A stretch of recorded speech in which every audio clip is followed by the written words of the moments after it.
History പഠിക്കുവാൻ തുടങ്ങി, അനേകരെ ഇന്റർവ്യൂ ചെയ്യുവാൻ തുടങ്ങി, യേശുവിൻ്റെ കല്ലറയുടെ ഭാഗത്ത് കടന്നുപോയി അനേക റിസർച്ചുകൾ നടത്തുകയുണ്ടായി. എന്നാൽ അദ്ദേഹം റിസർച്ച് ചെയ്ത് എന്നതുമാണ് മടുത്തു.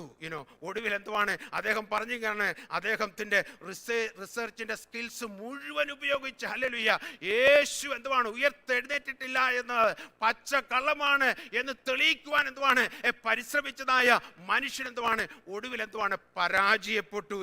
അദ്ദേഹം പറഞ്ഞത് ഇങ്ങനെയാണ്, എൻ്റെ അന്വേഷണമെല്ലാം യേശുവിനെ കുറിച്ച് മരിച്ചവരുടെ ഇടയിലായിരുന്നു.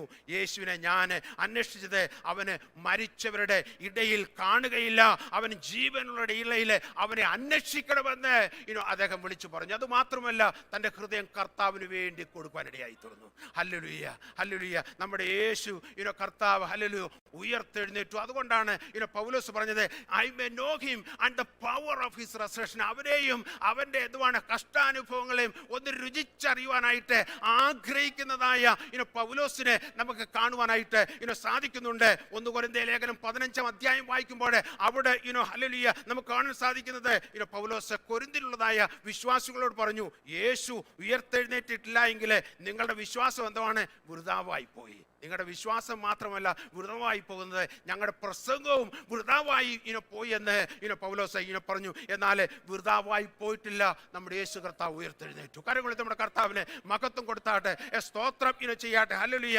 പത്രോസിൻ്റെയൊക്കെ പ്രസംഗ വിഷയം തന്നെ എന്തുവാണ്? ഹല്ലേലൂയ യേശുവിൻ്റെ ഉയർപ്പായിരുന്നു. നിങ്ങൾ എന്തുവാണ്? ഹല്ലേലൂയ നിങ്ങൾ ക്രൂശിച്ചതായ യേശു എന്നും പറഞ്ഞാണ് 3000 പേര് 3000 പേര് സഭയോട് ചേർന്ന് നമ്മൾ വായിക്കുന്നു അപ്പോസ്തലപ്രവൃത്തി 2-ാം അധ്യായം.